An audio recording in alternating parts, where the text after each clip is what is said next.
Assalamualaikum warahmatullahi wabarakatuh.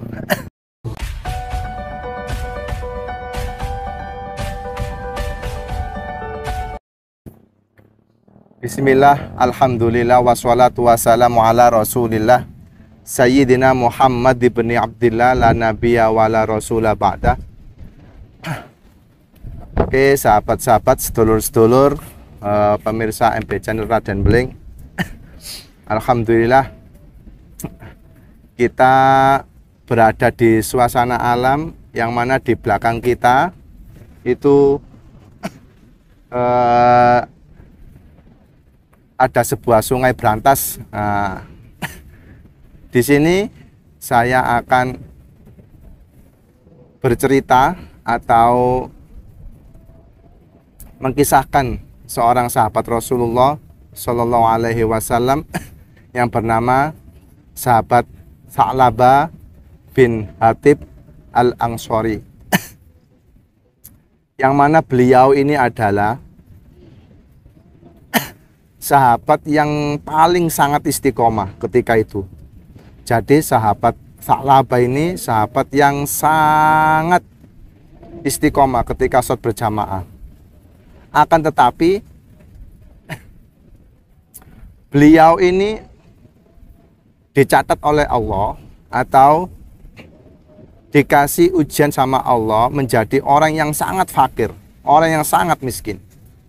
Bahkan ketika beliau berjamaah, beliau seringkali atau acap kali tidak pernah mengikuti Rasulullah berzikir bersama-sama dengan sahabat yang lain.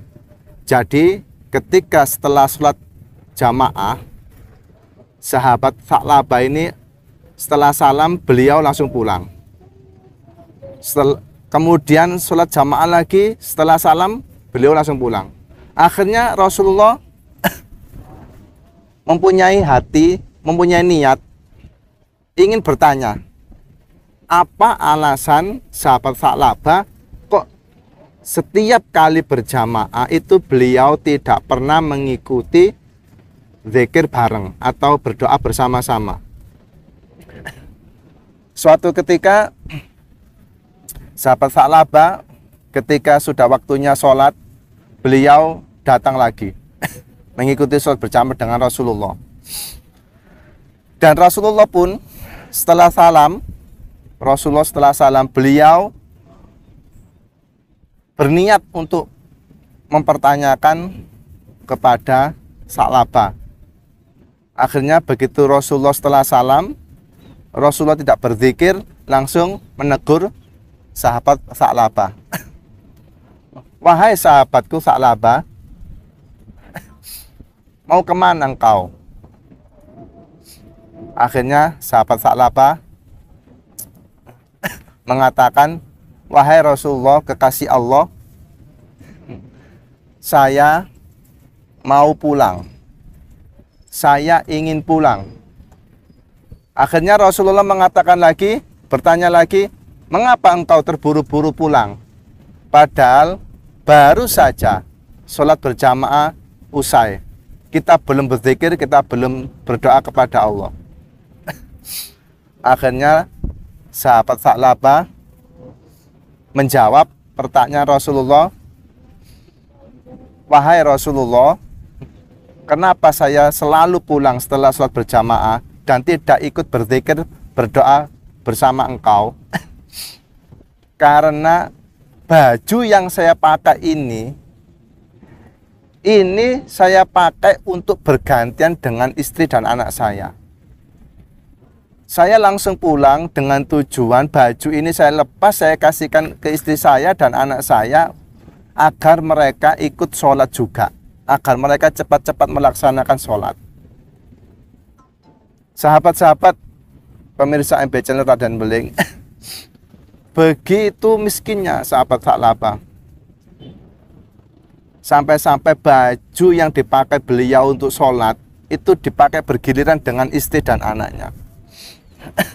Akhirnya Rasulullah waktu itu mengizinkan, baik sahabat Sa'labah, silakan antum pulang, agar istri dan anakmu mendapatkan afdolus sholat, mendapatkan keutamaan sholat, yaitu awal waktiha, sholat di awal waktu. Akhirnya sahabat Salabah pulang. Keesokan harinya ketika sholat, waktu sholat lagi, sahabat Salabah datang ke masjid untuk mengikuti sholat berjamaah. Akan tetapi hari ini berbeda, hari itu berbeda. Sahabat Salabah setelah salam, beliau tidak mau pulang dulu, menunggu Rasulullah berzikir dan berdoa. Setelah berzikir dan berdoa, Rasulullah menoleh mau pulang atau mau kemana. Intinya Rasulullah sudah selesai. Rasulullah bangkit dari duduk berzikir tadi. Akhirnya dia terkaget, beliau kaget. Loh, Salabah, antum kok belum pulang? Katanya baju yang antum pakai ini untuk ganti sholat istri dan anakmu. Wahai Rasulullah, kenapa saya nggak pulang dulu? Kenapa saya tidak seperti biasanya? Begitu salam, selesai salam, saya langsung pulang. Akhirnya sahabat-sahabat dan pemirsa MB Channel Raden Beling, sahabat Salabah memberikan alasan kenapa beliau tidak langsung pulang setelah sholat berjamaah. Akhirnya sahabat Salabah ini memberikan alasan kepada Rasulullah, wahai Rasulullah, saya Salabah memohon kepada Anda, memohon kepada engkau, tolong doakan saya supaya saya ini ditakdirkan oleh Allah hambanya yang sangat kaya raya. Permintaan sahabat Salabah tersebut, sahabat-sahabat pemirsa MB Channel Raden Beling, ditolak langsung oleh Rasulullah. Tidak, sahabat Salabah, tidak Salabah, saya tidak akan mendoakan engkau menjadi orang kaya. Akhirnya dengan hati menyesal, sahabat Salabah langsung pulang. Tapi sahabat Salabah tidak putus asa. Sahabat Salabah tidak putus asa, wahai sahabat-sahabatku, pemirsa MB Channel Raden Beling. Sahabat Salabah tidak putus asa. Keesokan harinya setiap habis sholat, beliau terus-menerus meminta kepada Rasulullah untuk didoakan kepada Allah supaya beliau dijadikan Allah, ditakdirkan oleh Allah menjadi orang yang sangat kaya atau orang yang kaya raya. Akhirnya tidak tahan Rasulullah, setelah sholat dimintai tolong sama sahabat Salabah. Akhirnya hati Rasulullah luluh juga. Akhirnya hati Rasulullah lemah juga.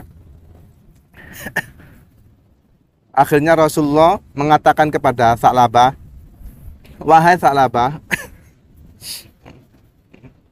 kenapa beberapa hari lalu atau beberapa pertanyaan kamu saya tolak selalu, permintaan kamu saya tolak?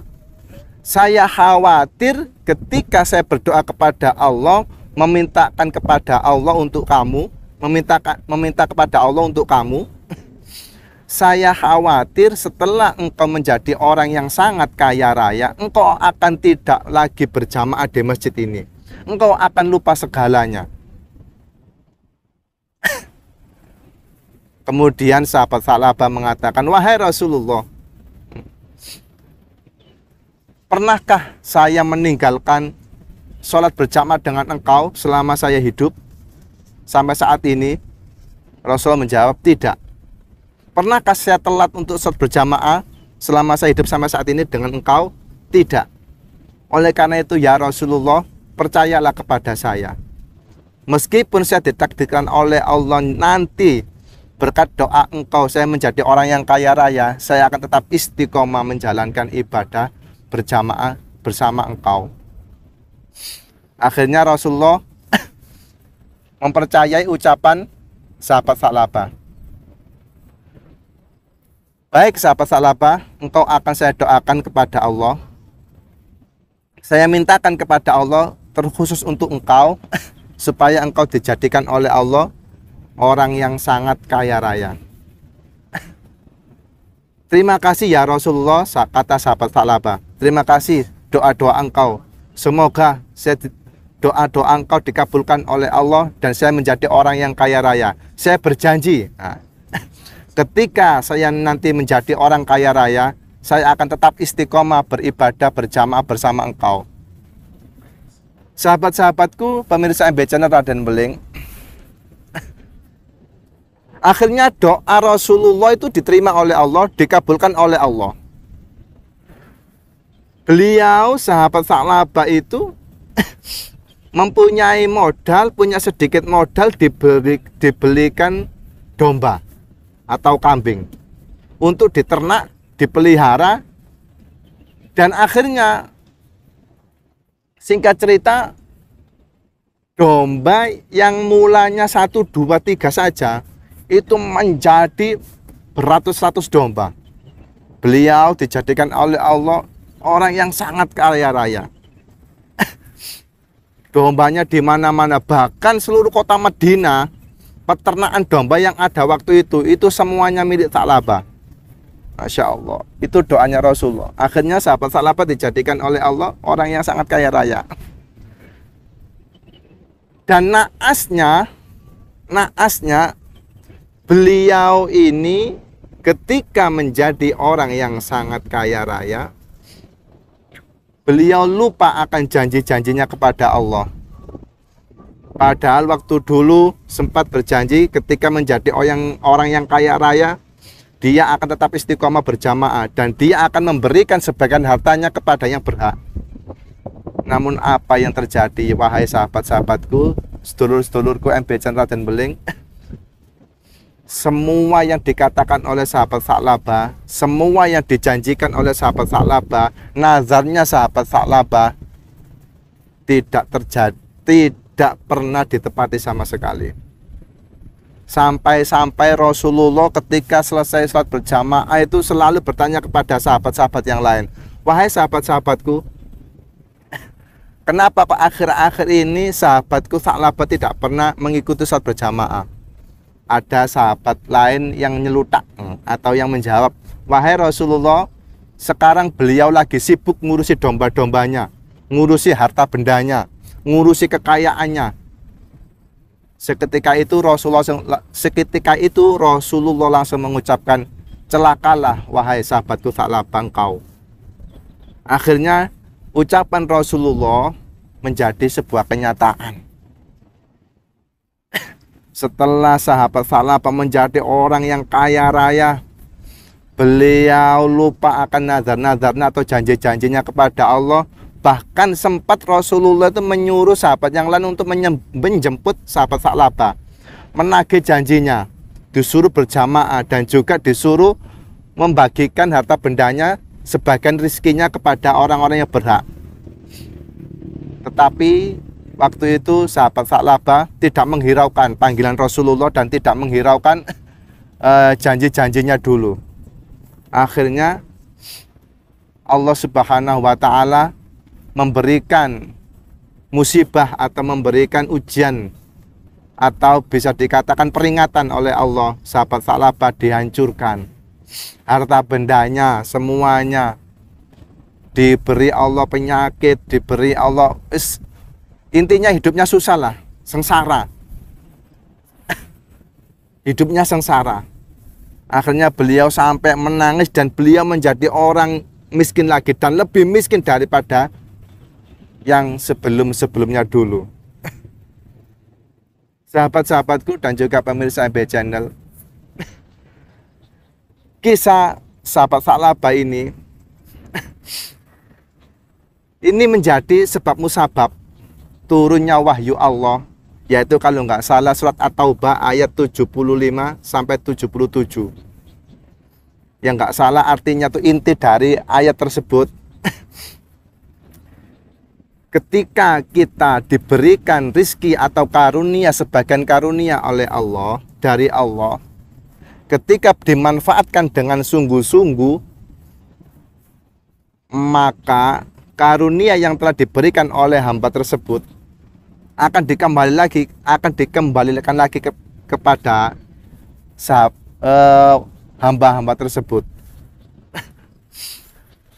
Tetapi kalau karunia Allah yang diberikan kepada hambanya tersebut, beliau seorang hamba ini tidak bisa memanfaatkan atau menjadi orang yang kikir atau menjadi orang yang munafik atau apa. Semua itu akan dihancurkan atau diambil lagi sama Allah. Oleh sebab itu, sahabat-sahabatku dan juga pemirsa MB Channel Raden Beling, kisah moral dari kisah tersebut, berhati-hatilah ketika kita mengucapkan janji. Berhati-hatilah kita ketika kita bernazar kepada Allah. Jangan mudah untuk mengucapkan nazar, jangan mudah untuk mengucapkan janji. Karena apa? Sebuah nazar itu, perjanjian dengan Allah, kalau tidak ditepati, celakalah kita semua. Oleh karena itu, sahabat-sahabatku yang budiman, pemirsa MB Channel Raden Beling dan juga seluruh sahabat-sahabat subscriberku, mari kita jadikan kisah sahabat Tha'labah ini menjadi pelajaran bagi kita semua. Sekaya apapun kita, semiskin apapun kita, sesengsaranya apapun kita, ketika kita waktunya beribadah berjamaah, mari kita bersemangat untuk beribadah kepada Allah. Ketika beribadah kepada Allah, kita beribadah kepada Allah, kita melakukan sholat kepada Allah, kita tidak boleh meminta balas jasa dari Allah. Lakukan dengan ridho, lakukan dengan ikhlas. Kita tidak mengharapkan suatu apa-apa. Andaikan kita ditakdirkan oleh Allah, tetap berusahalah kalian atau kita, diri saya sendiri juga ini, menjadi orang yang tetap beriman dan bertakwa kepada Allah.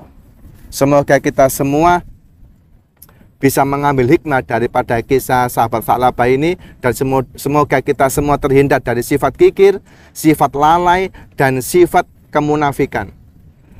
Karena dengan sifat-sifat itu semua, wahai sahabat-sahabatku, kita akan diperingatkan oleh Allah Subhanahu wa Ta'ala.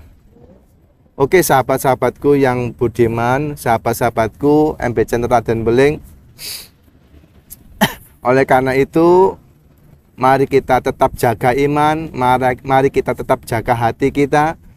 Jangan sampai kita lupa kepada Allah atas semua nikmat-nikmat Allah, atas semua karunia-karunia Allah. Tetaplah istiqomah, tetaplah beribadah, tetaplah semangat dalam menjalankan semua perintah-perintah Allah Subhanahu wa Ta'ala. Semoga kita semua dikasihi oleh Allah Subhanahu wa Ta'ala dan diulasi oleh Allah Subhanahu wa Ta'ala. Amin ya rabbal alamin. Kurang lebihnya saya mohon maaf. Wal afu minkum. Assalamualaikum warahmatullahi wabarakatuh.